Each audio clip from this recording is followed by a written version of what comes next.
امام عاشقاں، امام کاملاں، امام مومنہ، اعلیٰ حضرت مجدد دین و ملت، پروانہ شمع رسالت، امام عشق و محبت، اعلیٰ حضرت امام احمد رضا خان بریلوی رحمۃ اللہ علیہ کا مہینہ شروع ہوا۔ آپ کی یاد میرے دل میں اور بڑھنے لگی۔ میں تصور میں سوچنے لگا کہ کسی طرح بارگاہ رضا میں حاضری ہو جائے۔ میں بارگاہ رضا میں پہنچا۔ اعلیٰ حضرت امام احمد رضا خان رحمۃ اللہ علیہ ایک خوشبودار شخصیت، خوشبودار امامہ، خوشبودار لباس سجائے تشریف فرما ہے۔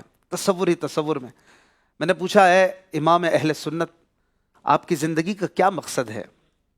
فرمانے لگے کہ انہیں جانا، انہیں مانا، نہ رکھا غیر سے کام، للہ الحمد میں دنیا سے مسلمان گیا۔ میں نے پوچھا کیا بات ہے آپ کی، اللہ پاک کی شان میں آپ کیا فرمائیں گے؟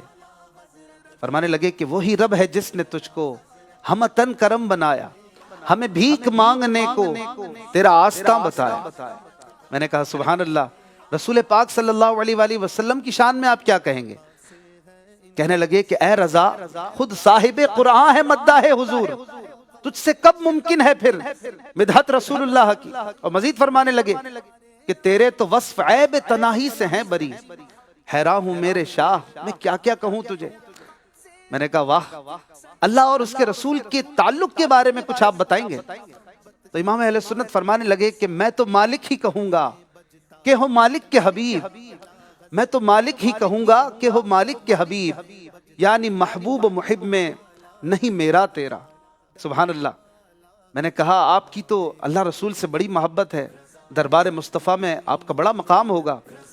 تو فرمانے لگے عاجزی کرتے ہوئے کہ کوئی کیوں پوچھے تیری بات رضا، کوئی کیوں پوچھے تیری بات رضا، تجھ سے کتے ہزار پھرتے ہیں۔ اللہ اکبر۔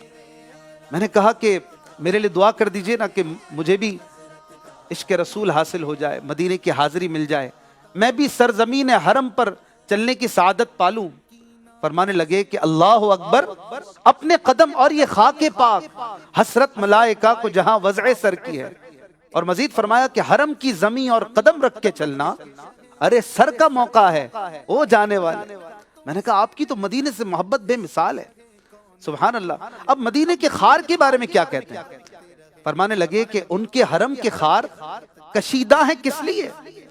ان کے حرم کے خار کشیدہ ہیں کس لیے؟ آنکھوں میں آئیں، سر پہ رہیں، دل میں گھر کریں۔ میں نے کہا کیا بات ہے آپ کی، خاک مدینہ پہ بھی کچھ فرمائیں گے؟ فرمانے لگے کہ ہم خاک اڑائیں گے جو وہ خاک نہ پائی، ہم خاک اڑائیں گے جو وہ خاک نہ پائی، آباد رضا جس پہ مدینہ ہے ہمارا۔ میں نے کہا کیا بات ہے آپ کی، مدینے کے کتوں کے بارے میں بھی کچھ آپ نے سوچا ہے؟ فرمانے لگے عشق کے ساتھ کہ رضا کسی سگے طیبہ کے پاؤں بھی چومے، رضا کسی سگے طیبہ کے پاؤں بھی چومے، تم اور آہ کہ اتنا دماغ لے کے چلے۔ اور پھر شاید کوئی مدینے کا سفر یاد آ گیا، یاد مدینہ میں ایک آہ بھرتے ہوئے کہنے لگے کہ پارا اے دل بھی نہ نکلا دل سے تحفے میں رضا۔ وہ اپنے آپ کو کہہ رہے ہو کہ پارا اے دل بھی نہ نکلا دل سے تحفے میں رضا، ان سگانے کو سے اتنی جان پیاری واہ واہ۔ میں نے کہا سبحان اللہ، کیا بات ہے آپ کی باتوں میں تو مدینہ ہی مدینہ ہے۔ آپ کچھ دارالفتہ سے باہر جاتے ہیں کہ نہیں؟ کوئی سیر کرتے ہیں کہ نہیں؟ کوئی چہل قدمی، کوئی باغ میں جاتے ہیں کہ نہیں؟ پھول دیکھتے ہیں کہ نہیں؟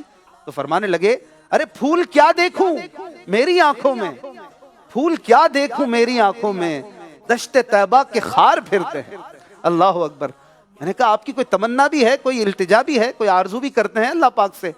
فرمانے لگے کہ عرض کرنے لگے رضا الہی سن لے رضا جیتے جی کے مولا نے، الہی سن لے رضا جیتے جی کے مولا نے، سگانے کوچا میں چہرہ میرا بحال کیا۔ میں نے کہا آپ کی شاعری تو لاجواب ہے، کیا کیا نعتیں آپ لکھتے ہیں، سبحان اللہ۔ یہ آپ نے شاعری سیکھی کہاں سے؟ فرمانے لگے کہ ہوں اپنے کلام سے نہایت محظوظ، بے جا سے ہے المنت للہ محفوظ، قرآن سے میں نے نعت گوئی سیکھی۔ کہاں سے؟ قرآن سے میں نے نعت گوئی سیکھی، یعنی رہیں احکام شریعت ملحوظ۔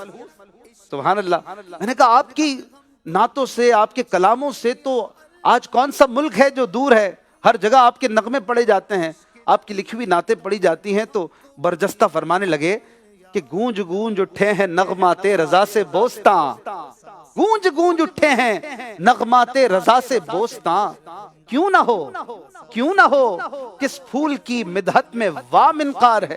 ارے جس آقا کی نعتیں پڑھتا ہوں انہی کا صدقہ ہے کہ میری نعتیں دنیا بھر میں گونج رہی ہیں۔ میں نے کہا کوئی کہہ رہا تھا کہ یا تو شاعری کر لو یا شریعت کا پاس رکھ لو، یہ نہیں ہو سکتا کہ شریعت کا بھی دامن ہاتھ میں رہے، شاعری بھی بالکل ٹھیک ٹھیک ہو۔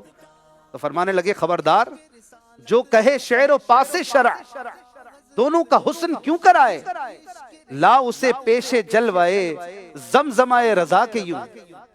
رضا کا دیوان دکھاؤ، رضا کی کتاب دکھا دو اسے، رضا کے کلام دکھاؤ، سمجھ جائے گا شریعت بھی ملحوظ خاطر رکھی جا سکتی ہے، شاعری بھی کی جا سکتی ہے۔ میں نے کہا آپ کی کیا بات ہے، محشر میں بھی کوئی تمنا ہے، قیامت کے دن کی کوئی آرزو ہے؟ کہنے لگے کاش محشر میں جب ان کی آمد ہو اور بھیجیں سب ان کی شوکت پہ لاکھوں سلام، مجھ سے خدمت کے قدسی کہیں ہاں رضا، مصطفیٰ جان رحمت پہ لاکھوں سلام۔ سبحان اللہ، کیا بات ہے میرے امام اہل سنت کی۔ میں نے جاتے جاتے عرض کی حضور مجھے بھی کوئی نصیحت فرما دیجئے، مجھے بھی کچھ حصہ عطا فرما دیجئے۔ کہنے لگے کہ رضا جو دل کو بنانا تھا جلوہ گاہ حبیب، رضا جو دل کو بنانا تھا جلوہ گاہ حبیب، تو پیارے قید خودی سے رہیدہ ہونا تھا۔ اپنے تکبر کو مٹا دے، تیرا کام بن جائے گا، تیرے دل میں جلوے آ جائیں گے۔ جاتے جاتے میں نے عرض کیا حضور آج تو آپ نے بڑے شعر سنا دیے، اب میں بھی ایک شعر عرض کرتا ہوں۔ پھر میں نے کہا کہ ملک سخن کی شاہی تم کو رضا مسلم، جس سمت آ گئے ہو سکے بٹھا دیے۔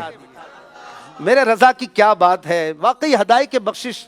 ناظرین یوں لگتا ہے جیسے اعلیٰ حضرت سے آپ باتیں کر رہے ہیں، اعلیٰ حضرت آپ کو سکھا رہے ہیں، آپ سیکھ رہے ہیں، اور عشق کے رسول کے ایک موجے مارتے سمندر میں آپ تیراکی کرتے چلے جا رہے ہیں۔ ابھی تو چند اشعار آپ نے سنے ہیں، یہ ہے میرے آقا اعلیٰ حضرت امام احمد رضا خان رحمت اللہ علیہ، جن کا مہینہ شروع ہو چکا ہے اور یہ ماہ رضا ہے، اور دعوت اسلامی الحمدللہ یہ اعلیٰ حضرت کے جام پلاتی ہے۔